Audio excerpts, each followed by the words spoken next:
dette beltet i Afrika sør for Sahara så har volden mot kristne økt kraftig de siste årene. Vi vet at rundt over 16 millioner kristne er på flukt, og veldig mange av dem nettopp på grunn av sin tro. I studio i dag så har vi en gjest fra Nigeria, og vi skal sette litt fokus på Nigeria og høre hans historie. Welcome, Dawa. Thank you. You are from Nigeria, from the north part of the country. Yes, from the northeast. And we have a special focus on this country because the situation for the Christians are not that easy in the north. Yes. It's different in the south. Yes. Would you just give us a brief description? Okay. Yes. The situation in Nigeria is something that it's quite a bit complicated and interesting at the same time because of the population demography. In the northern Nigeria, which more people live in the north, it's a Muslim population, and in the southern Nigeria is a Christian population. So the Christians are quite a minority in the north, and they are quite a majority in the south.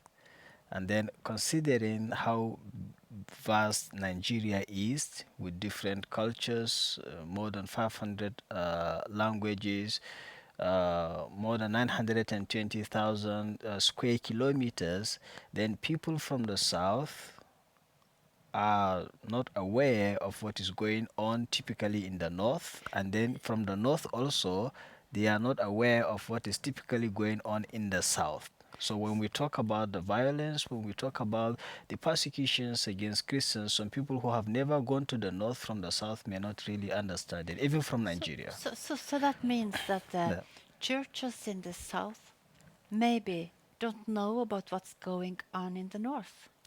Yes, I would say most of them do not know or have not taken the interest to know the plight of the Christians in the north, considering how the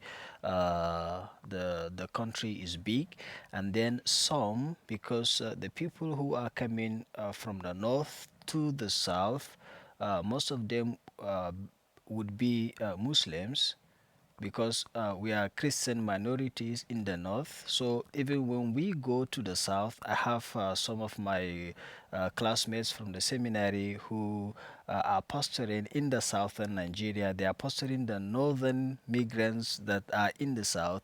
So, but the Christians from the south find it hard to accept them as Christians. They even call them, when they have their own churches, they will say, yeah, this is a Muslim church, or they will refer to the pastors that are coming from the north as Muslim pastors. So it's quite strange even in that.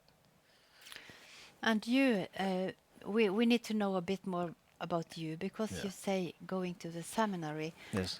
I know that you just finished your PhD in Amsterdam. Yeah. Congratulations. Thank you. We will come back to that later. Yeah. But you grew up in the north. Yes. And went to the seminary in the... In the north central. Okay. I grew up in the northeast and went to the seminary in the north central. So the north central, the state where I went to the seminary is called Plateau State. It's one of the two states in the northern Nigeria that has a Christian majority out of the 19 states. Okay. So it was easy, and a lot of seminaries are found there because it's easy to thrive as a Christian in that place. But Dawa, Yes. your hometown, how is that? How does that look like? Yeah, it's so horrible that my village, my childhood home, my childhood congregation has been under the control of the Boko Haram terrorists for the past 10 years. And my own father had to flee and to an internally displaced persons camp, where a few years after he died in the refugee camp. So my people, they are scattered across Nigeria, and then in the neighboring country, which is called Cameroon Republic. We have about, this is just the statistics from my church, we have about 19,000 of our members living in the refugee camp in the Cameroon. You have 19,000 Yes, members from yes, your church. from my church living in the refugee camp in the Cameroon. And my church has about 7 IDP camps in Nigeria that is being managed by the church.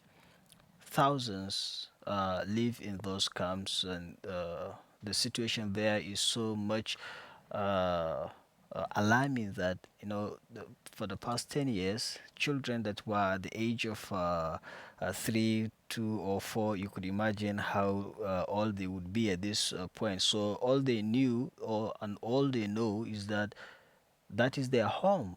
That is the only thing they can remember. That is the camp, and the infrastructure, the level ground for them to compete successfully with other children in their host communities. All those privileges have been lost.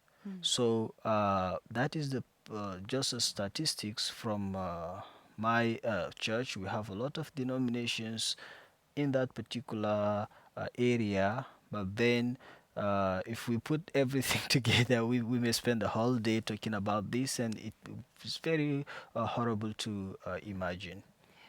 Do you also have family who lives in camps like that, refugee camps? Yes, we recently moved my mother out of the camp, and my own sister still lives with her family in that particular camp where my father died. And I have first cousins. I have very close relation within a close family and extended family, a lot just in one camp. And I have hundreds of relation living in these different camps. So whenever I talk about the Christian persecution and the Christian pain and suffering in Nigeria, is not something that is far away from me. It's something that has hit me so hard. It's something that has affected me so much. Think of it, my father losing everything he has worked for in just a single day to the terrorist. And that is where you grew up, That is your the house. Yes, that is the house. And every time I think, I said, oh, the memory of my childhood home where I grew up and everything, we shared good memories in that house. Yeah. And then that house is no longer there. The terrorists burnt it down and they controlled the whole village. And though I would give thanks to God, because I would have been dead by now, actually, because just before my village was taken over by the terrorists, I couldn't visit my parents for 2 years then. But you were studying in the Plateau State. Yes, I was studying in the Plateau State, and then if I close, if we close from the school, I stay on campus, and then sometimes I visit other cities where we have relatives. So it was risky for me to travel to my village. Then we are talking about 2013. It was risky because one could be kidnapped along the way. The terrorists were mounting roadblocks in the northeast. So I was a target not only because I'm a Christian, but more so as I am a pastor, because yeah, a lot could go into that. So after 2 years, I became quite frustrated. I said, why should I continue to live in fear? I need to see my parents. It was becoming unbearable for me that no, I can't just be talking to my parents on phone. I need to see them. And I cannot tell my parents that I'm coming because they would say no. Yeah, they would stop you from Yes, coming. yes. And because they would be afraid. exactly. And I didn't want to disappoint them. I didn't want to disobey them. So knowing what they would say, I decided not to tell no one. not even my brothers. No one knew I was traveling. They just saw me. And my mother, the first word she said, after 2 years of not seeing each other, he said, "Oh, yeah, you are welcome." But no, why are you here? Because she was overwhelmed by the danger I exposed myself to. So I was to stay in the village for about 1 week, but then it was not possible. So I had to just stay for 2 days. And in those 2 days, it's a very, uh, one of the most challenging moments to me, because we had to sleep in the mountains on bare rocks. So you were present in the village during the day, Yes. but at night you had to go in the mountain. Yes, we had to go into the mountain because we could not take the risk of sleeping in our houses, because the houses could come, the terrorists could come and destroy the houses and kill everyone they find. So we had to cook early in the afternoon so that shouldn't be any sign of a smoke or fire in the evening that could alert the terrorists that someone is there. So we had to go into the mountains and on bare rocks, and then sleep. Uh, if it is raining, you just have to bear with that. If it is cold, you just have to bear with that. And I had that experience for 2 days, but my parents had it for over a year in their 70s then. But that's your parents. But Yes. what about the children? They couldn't make any noise or crying and. Okay, yes, that was, we have a lot of instances whereby people went to hide in the mountains and in the bushes to sleep in the night, and they had little children, so some of the children would cry, and to our surprise, God kept those people safe. And maybe we believe this is, we don't see this as a coincidence. It's something that some people will see the terrorists moving on their motorbikes just at a close proximity, that they should be able to hear the, the sounds of babies crying, but they didn't hear. So that is the saving power of our Lord Jesus, that even in a difficult situation, He is not far away. He's right there, and He has His will prevailing in everything we do in our life. So some people in those instances, we've seen God saving them, that they were not caught by the terrorists. But you stayed in your village for only 2 days because it Yes. was too dangerous for you Yes. to be there. Yeah. So you had to leave. Yes, I had to leave, and amazingly, why I said I might have been killed by now is that uh, I left Friday morning, and by Saturday morning, the following day, the village was attacked and was taken over by the terrorists. People we grew up in the same community with, a lot were killed. Some, they are my friends, we grew up together. Some, they were the distant cousins, and it's so much devastating that, and it's a situation that if I were still in the village, I might have been killed, because the first target, they look for the youth, they look for that, they have a range of targets. So the least people on their targets are the old people, because they say these people cannot run away. They look for those who can run away. So before the elderly can run away, they will still get them. So they are the least target. And that is how my parents escaped, because they were in their 70s then. So they moved through the mountains and have to hide so that they would not come in contact with the terrorists, and they reach safety. Yeah. So you left the day before Yes. the attack on your village, Yes. and it was burnt down.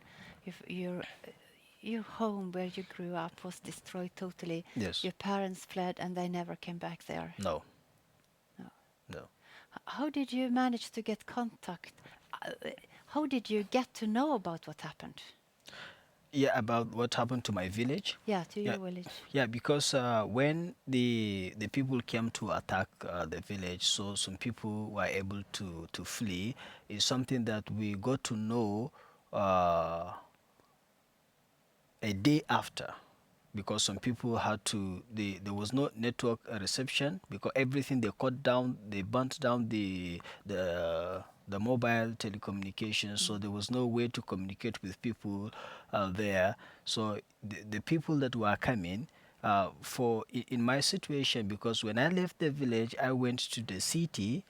I went round to have to visit some of my friends in the city, and then in the afternoon, the house which we stay in the city, I stayed in the city, is just a few yards away from the church of the brethren there. So, and I saw people coming into the church in buses, and people were just coming in thousands. I asked, "What is happening?" So I said, "Yeah, it's your village. Everywhere in your village is being burnt down, so the people are running away for their lives. These are people that have escaped." So that is when it dawned on me, and I began to make inquiry. What happened? Where is my father? Where is my mother? And so like that. My father escaped first before, because everyone was running helter skelter. So it's not like something that, oh, let's come together as a family and flee. So everyone runs to different direction. So my father managed to reach safety about 1 week before before my mother could escape. So it was quite traumatizing. It was elating in the other part that yes, my father escaped, and it was traumatizing on the other hand that we had to endure this for about 1 week, waiting to see how our mother could come out, and she was not in good health. With all the struggles she has to pass, it was rainy season, a very difficult moment. She has to go through the mountains, so it was a difficult moment for us as a family You to see didn't that. know if she... Did you know if she was alive? No, we No, didn't. you We didn't. only had speculation, because some people were coming out every day. Then people say, yes, we saw her. Some people saw, no, we couldn't keep contact with her. We couldn't see. So we were not really certain, because there was no way to communicate. And until someone helped her, she doesn't even know the person. Someone helped her. She was going, and she said, "Oh no, come on my bike. I take you to the place where you can." Then when she crossed over to the Cameroon Republic, someone who knew one of my sisters, because my sister is married to someone close to him, and then he phoned my brother-in-law and said, "Yes, I saw your mother-in-law here." So okay, arrange the way she can come to my house, pay everything. I will settle you, and that is how she moved there. So then we picked it up from there, and they moved to the camp where they lived until my father passed away. So you were connected, all of you, Yeah. at the end. Yes. Well, Yes, it's hard to hear about this, I must admit. yeah, it is hard thinking about the loss of people, thinking about the loss of property, thinking about all the difficulties and the pain and suffering that people had to endure simply because they are they are Christians. Mm. And it's so much amazing for us sometimes when we read experiences of people in the scriptures, the persecutions the apostles had to face, and also Jesus' statements in John chapter 16, verse 2, which he said that a time is coming when people will put you out of the synagogues, people will kill you, thinking that they are doing service unto the Lord. And then when we read texts like this, it encourages our faith, because it shows us that we are really serving a living God. That yes, it's worth it to serve Jesus, because this is something that was said more than 2,000 years ago. And we are seeing this getting fulfilled in our lives. We are seeing it playing out in our lives. It's so much amazing on that part because, you know, when Boko Haram comes to attack, they will be shouting, Allahu Akbar, Allahu Akbar. So they are saying they are doing like it's a worship to Allah. This is service unto Allah. Just exactly as Jesus described that this is what is going to happen is happening. So on that part, despite the challenges, despite the pain, despite the suffering people have been subjected to, it's a hope. We have a hope. We have, our faith is really on top that, yes, we are on the right path. Dawa, No. I got to know you. No. So we became friends 1 year ago. Yeah. And then you told me, because at the moment you are studying in Amsterdam. Yes. You have your PhD, as we mentioned. Yeah. And you told me that you and your wife and your 2 small children, Yes. you could stay in Netherlands. Yeah. You could have citizenships there. And I must admit that I was like relieved when I heard that. Yeah. Oh, that is so good, because then my friend will be safe. And then you would say, no, this is not the call of God, because we must go back. And you are going back. Yes. To northern Nigeria. Yes. And that is God's calling on your life. Oh, yes. Sometimes as Christians, we tend to define how God should work in our lives, and then we tend to define what is God's will in our convenience. So when things are on our way, when things are very convenient for us, then we say, yes, this is God's will. This is it. Because ordinarily, it's madness for me to think of going back to this context. I just told you that my village is under the control of the terrorists. It's a very difficult place. It's something that is still ongoing. It's something that I could be kidnapped. I could be killed. Anything can happen to me. So, yes, I would start by how I even moved to Amsterdam. So, when I moved to study in Amsterdam, I applied for 3 years visa. I was given 5 years.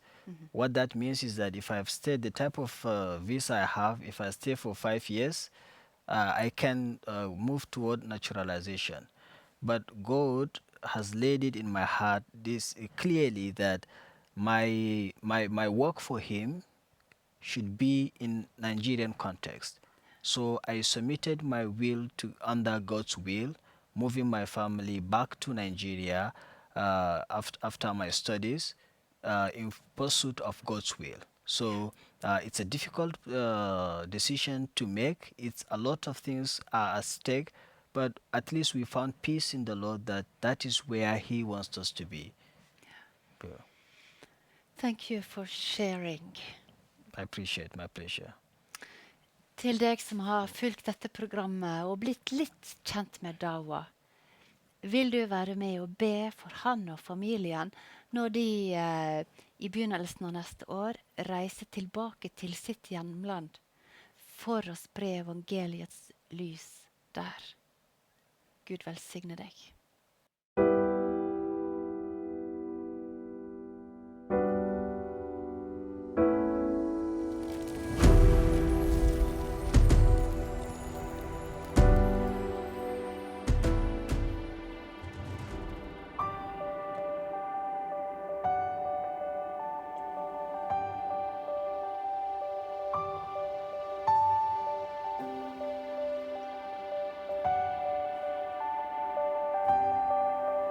Vi markerer det at folk faktisk får høre om det som skjer. For det er veldig mange som lider og synes det blir snakket for lite om generelt. Så det er veldig gjerne